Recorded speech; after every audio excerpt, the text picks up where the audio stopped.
આજના નિષ્કર્ષની શરૂઆત એક સરસ પંક્તિથી કરવી છે। आंधी में भी जलती रही गांधी तेरी मशाल, साबरमती के संत तूने कर दिया कमाल। આ લાઈન આજે એટલા માટે બોલવી પડે છે અથવા તો એટલા માટે યાદ આવે છે કારણ કે કોંગ્રેસ વર્કિંગ કમિટી અને એની આજે બેઠક અને ગુજરાતના અમદાવાદમાં અધિવેશન આજે મળી રહ્યું છે। આ અધિવેશન કોંગ્રેસ માટે કેટલું મહત્ત્વપૂર્ણ છે એ તો આવનારો સમય બતાવશે, પરંતુ આજે અમદાવાદની ધરતી પર જે માહોલ જોવા મળ્યો એ કદાચ કોંગ્રેસના કાર્યકર્તાઓમાં નવો જોમ ભૂરશે। CWC આજે એક પ્રસ્તાવ પાસ કર્યો છે। પ્રસ્તાવમાં શું છે, શું કહેવા માંગે છે કોંગ્રેસ અને કેવા બદલાવ આવવાની શક્યતા છે, વાત કરીશું આજના એપિસોડમાં। નમસ્કાર, આપ જોઈ રહ્યા છો નિષ્કર્ષ, હું છું નિશિત રાજ્યગુરુ। સૌથી પહેલાં મારા બધા દર્શકોને બાપા સીતારામ, જય સિયારામ। આપ જોઈ રહ્યા છો કે અમે ગાંધી આશ્રમ પર છીએ। આ મહત્ત્વપૂર્ણ સ્થળ સમગ્ર દેશ માટે એટલા માટે છે કારણ કે દેશની આઝાદી, સુખાકારી અને એની ચળવળની શરૂઆત આ જ સાબરમતીથી થઈ હતી અને રિવરફ્રન્ટ પર આવતીકાલે અધિવેશન છે જેને કોંગ્રેસ સાબરમતી તટ કહી રહ્યું છે। 8 તારીખે એટલે કે આજે CWCની બેઠક મળી, જેમાં 157 સભ્યો જેટલા હાજર રહ્યા। પ્રિયંકા ગાંધીની ગેરહાજરી પર પત્રકારોએ સવાલ પૂછ્યો, પરંતુ એ જવાબમાં કોંગ્રેસના સિનિયર નેતા જયરામ રમેશે કંઈક જવાબ આપતા કહ્યું કે પહેલેથી મંજૂરી મળી ગઈ હતી, આપવામાં આવી હતી, લીવ આપવામાં આવી હતી, પરંતુ ખેર એ બાદનો મુદ્દો છે।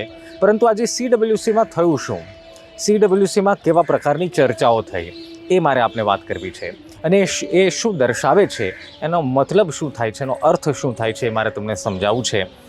CWCમાં આજે જે પ્રસ્તાવ પાસ કર્યો એ પ્રસ્તાવમાં કેન્દ્ર સ્થાન પર રહ્યા લોખંડી પુરુષ સરદાર વલ્લભભાઈ પટેલ।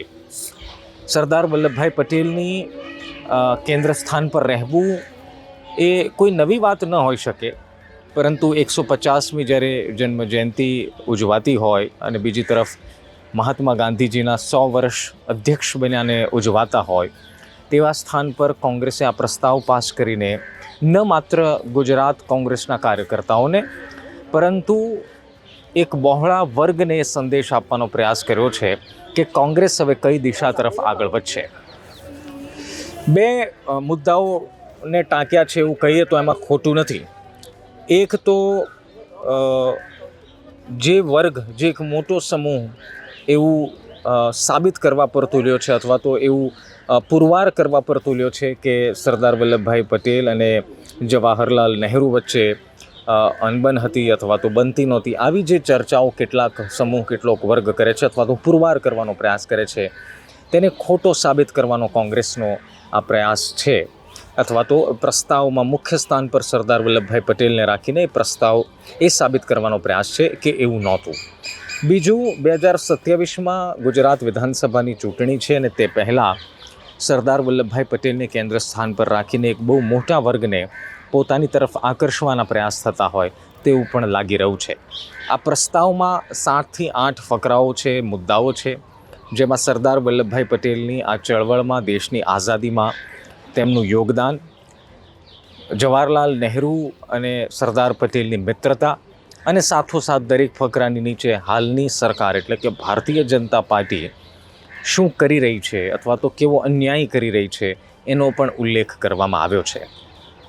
હવે બહુ સમજવા જેવી વાત છે કે સરદાર વલ્લભભાઈ પટેલને કેન્દ્ર સ્થાન પર લેવા એ કોઈ અચાનક નક્કી થયેલી બાબત નથી, પરંતુ અમદાવાદને પસંદ કરવું, એ બાદ પટેલ લાઈફ નામની CWCના મેમ્બર્સને બુક આપવી અને પ્રસ્તાવમાં સરદાર વલ્લભભાઈ પટેલને કેન્દ્ર સ્થાન પર રાખવાનો મતલબ એ થયો કે ખુદ કોંગ્રેસે વાત સ્વીકાર કરી ચૂકી છે કે જો સરદાર વલ્લભભાઈ પટેલને ચાહતા એક વર્ગને પોતાના તરફ લઈશું તો એનો ન માત્ર રાજકીય લાભ મળશે પરંતુ એક વૈચારિક બદલાવ પણ કોંગ્રેસમાં જોવા મળશે અથવા તો એ સાબિત કરી શકાશે।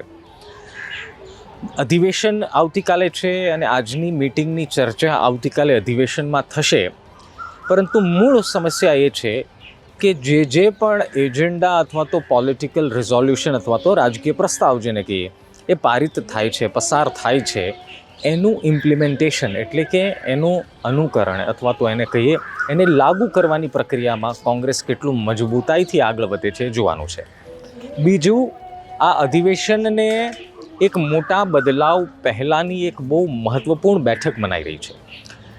ગુજરાત કોંગ્રેસમાં આ બદલાવ આવશે આવશે આવશે એવી ચર્ચાઓ લાંબા સમયથી ચાલે છે.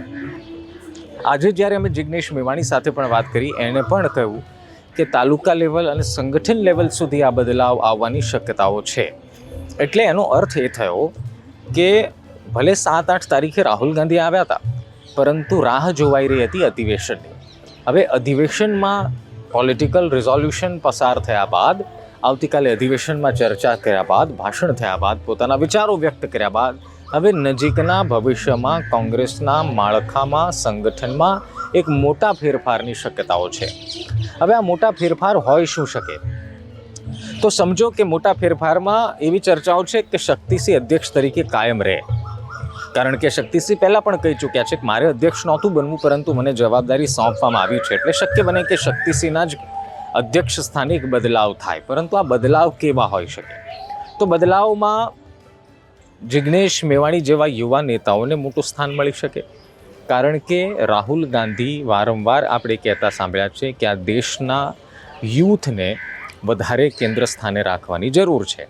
અને રાહુલ ગાંધીએ પદયાત્રાઓ જેટલી પણ કરી, જેટલા કિલોમીટર્સની કરી, એમાં પણ આપણે જોયું છે કે એમની સાથે એક મોટી સંખ્યામાં એક યુવા વર્ગ એની સાથે જોડાયેલો રહ્યો છે. રાહુલ ગાંધીનો યુવા માટેનો વિચાર એ જગજાહેર છે. ગુજરાત કોંગ્રેસમાં એવું જોવા નથી મળ્યું.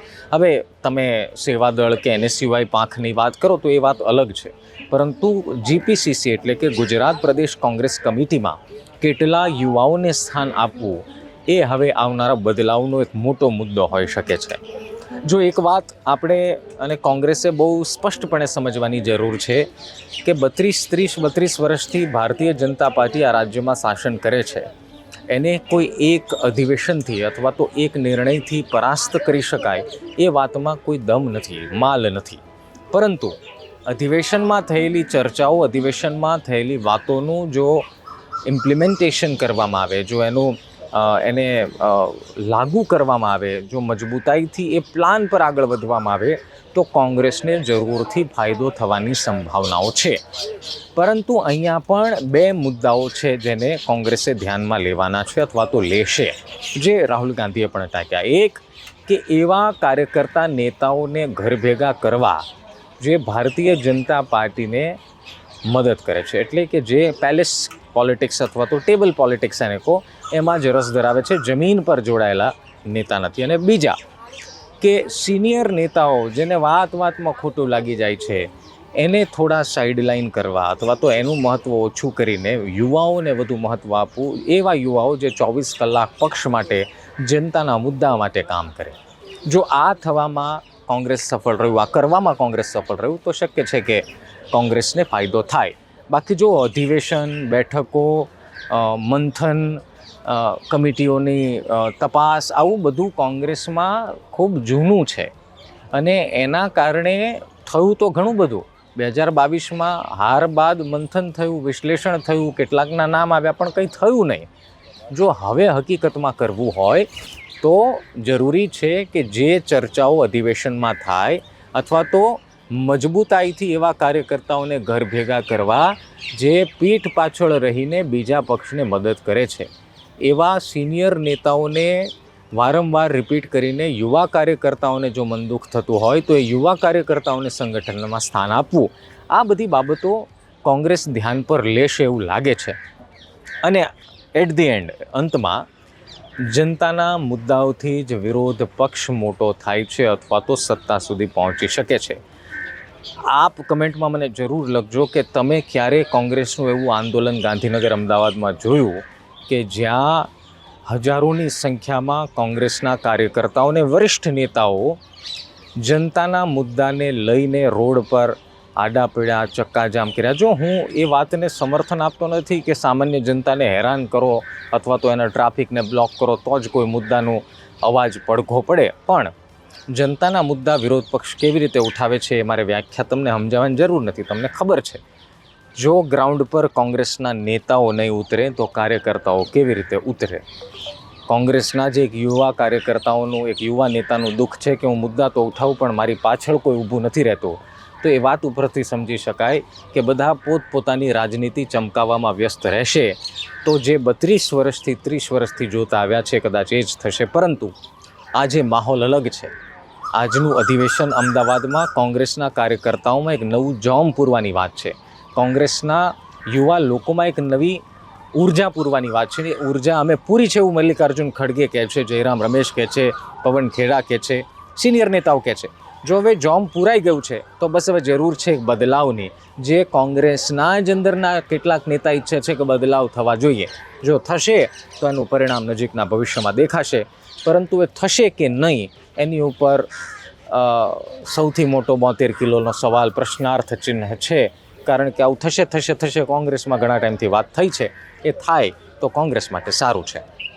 આપનો વિચાર શું છે એ કમેન્ટમાં લખવાનું ભૂલતા નહીં. વિડીયો સાહેબ ગમે તો જ લાઇક કરવાનો, તો જ શેર કરવાનો, બાકી મજા કરવાની, વિડીયો જોવાનો અને બીજો કોઈ વિડીયો શરૂ કરી દેવાનો. ગુજરાત તક પર અધિવેશનનું એનાલિસિસ સાથોસાથ ગુજરાત કોંગ્રેસના અને દેશભરના કોંગ્રેસના સિનિયર નેતાઓના ઇન્ટરવ્યૂઝ 1 to 1 એમના વિચારો ગુજરાત તકના પેજ પર આપને જોવા મળશે.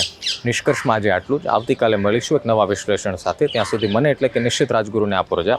બાપા સીતારામ.